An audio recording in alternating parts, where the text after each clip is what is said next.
जय जय रघुवीर समर्थ. जय जय शनिदेव समर्थ. श्लोक आहे 146. दिसे लोचनी ते नसे कल्पकोडी, अकस्मात आकार रे काळ मोडी. पुढे सर्व जाईल काही न राहे, मना संत अनंत शोधून पाहे. तर ते हिंदी संस्करण आहे. जो भी प्रकट है नहीं चिरंतन, जन्म मृत्यु का चक्र निरंतन. अंत समय सब छूट जाएगा, हे मन संत अनंत रहेगा. दिसे लोचनी ते नसे कल्पकोडी.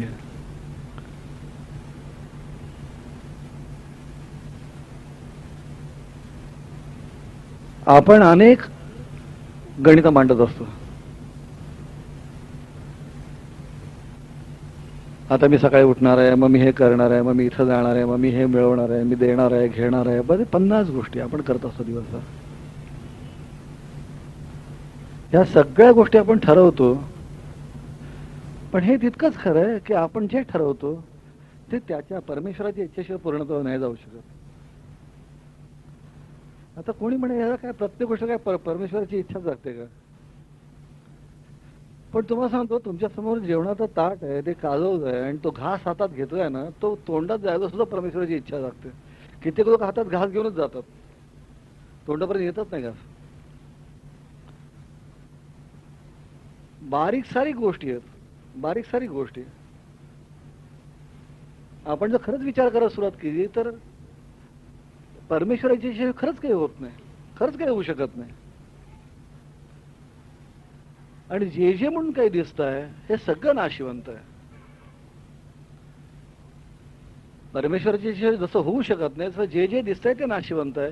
हे दोन्ही प्रमेय कायम आहेत, हे दोन्ही गणित कायम आहेत, हे दोन्ही सत्य कायम आहेत. ह्याच्यात बदल होऊ शकत नाही. परमेश्वराची इच्छा काही होत नाही आणि दिसतं ते सगळं नाशिवंत आहे.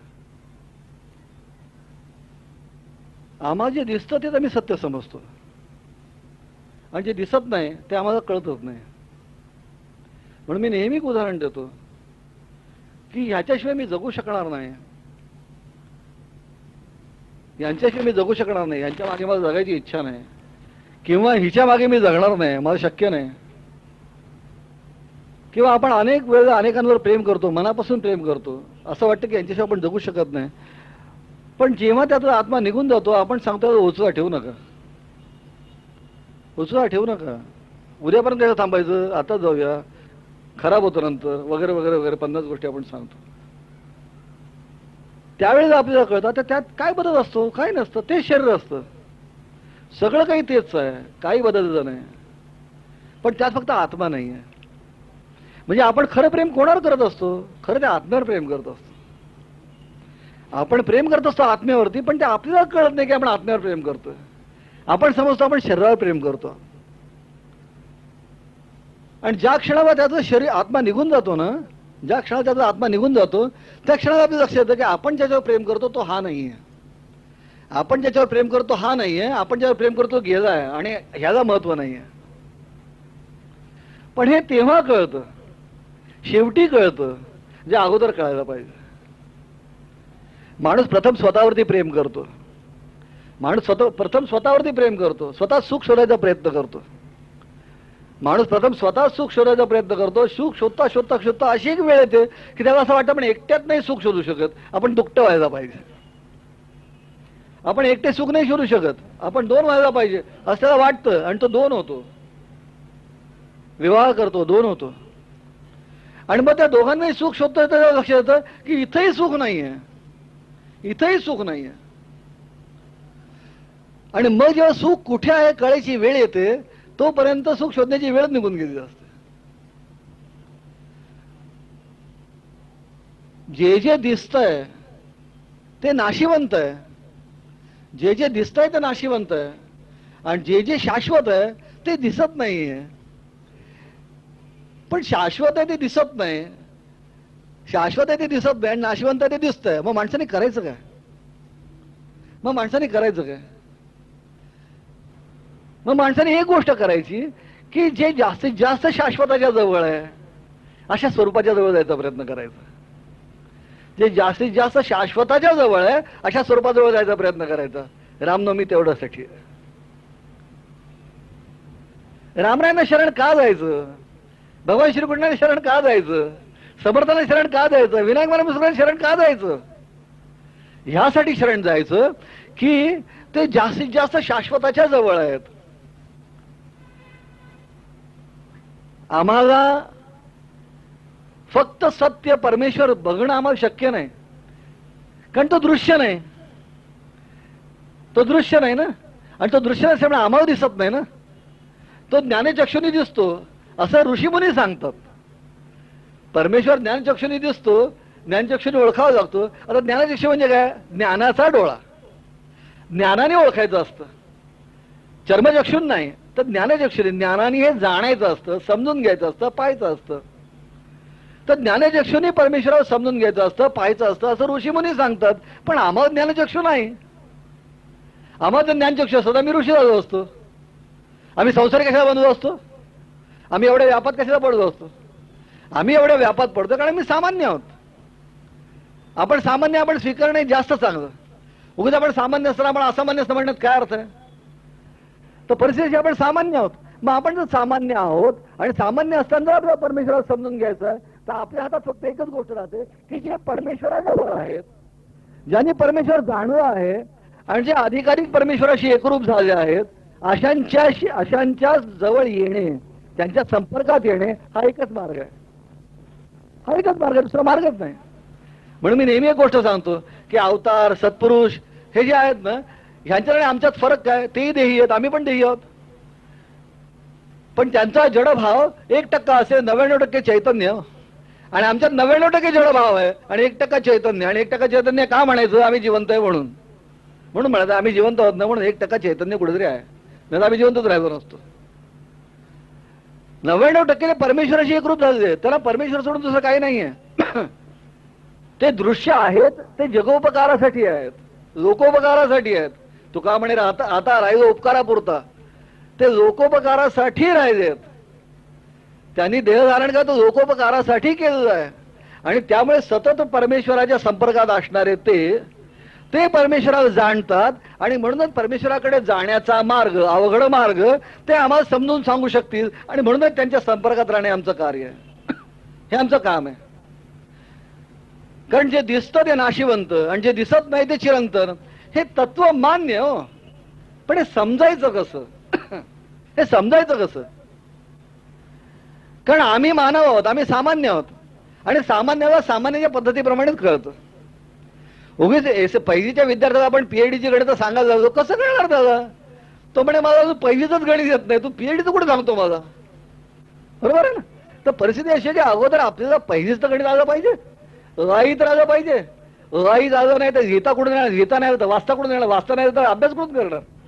तर आपली सुरुवात आहे. आणि सुरुवात असल्यामुळे आपल्याला अत्यंत सोप्या भाषेत जे कळेल ते आपण करू शकतो. आणि अशा परिस्थितीमध्ये एकच मार्ग राहतो. त्यांनी म्हटलंय दिसे लोचनी ते नसे कल्पकोटी. कल्पकोटी म्हणजे कल्पकोटी, अनंत काळपर्यंत टिकणार नाहीये. जे दिसतंय ते अनंत काळपर्यंत टिकत नाही.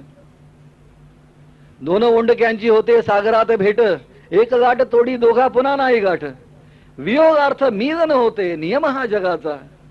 दैवजात दुःखे भरता दोष ना कुणाचा. पराधीन आहे जगती पुत्र मानवाचा, गीत रामायणामध्ये म्हणतं. जे निर्माण झालंय ते नष्ट होण्यासाठीच झालंय. जे निर्माण झालंय ते नष्ट होण्यासाठीच झालेलं आहे. जे प्रगट झालंय ते अंतर्धान पावण्यासाठीच झालेलं आहे. हा जगाचा कायम असणारा नियम आहे. हा जगाचा कायम असणारा नियम आहे.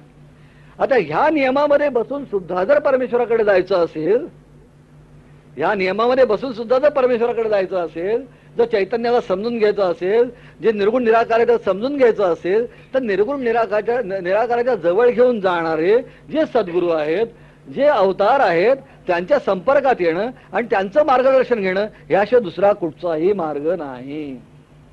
कोणी म्हणे मी शास्त्र वाचली, पातंजली योगसूत्र वाचलं आणि वाचलं म्हणून मी आता करायला सुरुवात करतो. योग म्हणजे काय? चित्तवृत्ती निरोधा. मग चित्तवृत्तीचा मी निरोध करायला सुरुवात करतो असं म्हणून थोडंच होतं. अहो सगळं जर पुस्तकात नाही असतं तर मुलं शाळेतच गेली नसती.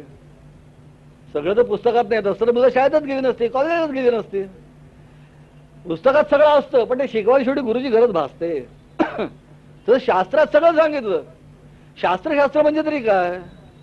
शास्त्र म्हणजे तरी काय की त्यांनी ज्या मार्गाने या मार्गक्रमण केलं, त्या मार्गात त्यांना जे अनुभव आले ते त्यांनी शब्दबद्ध केले. त्यांनी ज्या मार्गाने या मार्गक्रमण केलं त्यात त्यांना जे अनुभव त्यांनी शब्दबद्ध केले. तेच अनुभव मला पण यायला पाहिजे कुठं ठरलाय. कारण अध्यात्माचा मार्ग हा अत्यंत गूढ असणारा मार्ग आहे. समोरचा रस्ता दिसतो. मुंबईहून पुण्याला कसं जायचं सांगता येतं. कल्याणहून पुण्याला कसं जायचं सांगता येतं. कारण दिसणारा रस्ता आहे. जिथं दिसणाराच रस्ता नाही तिथं कसं जायचं हे कसं सांगायचं. मग शेवटी जे जे ज्याने अनुभवलं त्यांनी त्यांचं लिहून ठेवलं आणि त्याला शास्त्राचं स्वरूप आलं. वाईट गोष्ट मात्र एकच झाली. वाईट गोष्ट एकच झाली की त्यांनी शास्त्र लिहून ठेवलं, पुढच्यांनी ते पाठ केलं. त्यांनी शास्त्र लिहून ठेवलं, ते त्यांच्या अनुभवाचं होतं, पुढच्यांनी ते पाठ केलं आणि पाठ केलं पुढच्यांना शिकवायला सुरुवात केली. अनुभव काही नाही. ते शास्त्र अनुभवण्यासाठी होतं, पाठ करून पुढच्याला पाठ करून घेण्याकरता नव्हतं. पुढच्याकडनं ते अनुभवायचं, स्वतः पाठ करायचं, अनुभवायचं आणि पुढच्याला सुद्धा शिकवायचं आणि त्याला अनुभव आला पाहिजे. जर अनुभव नसेल, तुम्ही मेडिकलला गेलात, ज्याला मेडिकलला विद्यार्थी जातो तर नुसतं तो थेअरी करत नाही, प्रत्यक्ष प्रॅक्टिकल पण करतो. त्याला पेशंट ट्रीट करावे लागतात. तो औषधांचा उपचार करून पाहतो, तो शिकतो आणि त्या अनुभवावरती तो उभा राहतो. जर त्याला पेशंट ट्रीट करायला मिळालं तर चांगला डॉक्टर होऊ शकत नाही तो. तसं परिस्थिती अशी आहे की ज्यांना अनुभव अध्यात्माच्या मार्गाने जायचं आहे तर नुसतं पाठांतर उपयोगाचं नाही, त्याचा अनुभव पण पाहिजे. आणि म्हणून म्हणतात शास्त्र निर्माण झाली, ज्यांनी ज्यांनी जे अनुभवलं त्या अनुभव त्यांनी लिहिलं आणि अनुभव लिहिलं ते पुढे लोकांनी पाठ करायला सुरुवात केली. ते पाठ करण्याकरता नुसतं नाही, ते अनुभवण्यासाठी आहे. आणि म्हणून पुढे पुढे असं आलं की फक्त घडा घडा घडा घडा शास्त्र म्हटलं जायला लागलं, अनुभव मात्र शून्य. अनुभव मात्र शून्य आलं.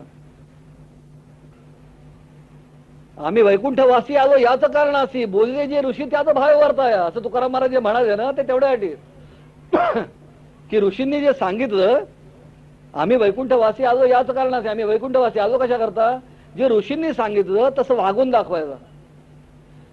कारण परिस्थिती अशी आहे, नुसतं सांगून उपयोगाचं नाही, तसं वागण्याची गरज आहे.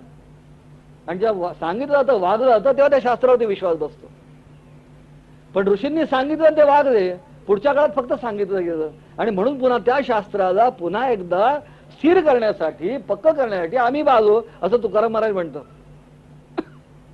तर येशू ख्रिस्ताला ज्याला न्यायालयात उभं केलं, जिजसला जेव्हा न्यायालयात उभं केलं आणि त्याला विचारलं की काय रे बाबा तू म्हणतोस की मी शास्त्राला पूर्णत्व देण्यासाठी आलोय, म्हणजे शास्त्र अपूर्ण आहे की काय, आतापर्यंत सांगितलं शास्त्र अपूर्ण आहे की काय. तेव्हा तो म्हणाला नाही, शास्त्र पूर्ण आहे, फक्त ते वागणुकीत आलेलं नाही, प्रॅक्टिकल मध्ये आलेलं नाही. ते मी प्रॅक्टिकल मध्ये आणण्यासाठी आलोय. कुठचंही शास्त्र हे जोपर्यंत प्रत्यक्षात येत नाही तोपर्यंत त्याला पूर्ण मिळू शकत नाही. आणि म्हणून हे जे काही शास्त्र आहे, अध्यात्मशास्त्र आहे, हे अत्यंत गूढ असणारं शास्त्र आहे. ह्याच्यात तुम्ही परमेश्वर सगुणही म्हणाल, निर्गुणही म्हणाल, परमेश्वर सगुणही म्हणाल, निर्गुणही म्हणाल आणि दोन्ही बरोबर आहे असं म्हणाल. सामान्य माणूस म्हणेल एकाच वेळेस सगुण आणि निर्गुण कसा काजू शकतो, पण ते अनुभवलं पाहिजे, ते अनुभवण्याचं शास्त्र आहे. आणि हे ज्याने अनुभवलं त्यांच्या सहवासात येणं, त्यांच्या संपर्कात येणं हे आलं की आपोआपच त्यांच्या मार्गदर्शनाने या गोष्टी कळणं शक्य आहे.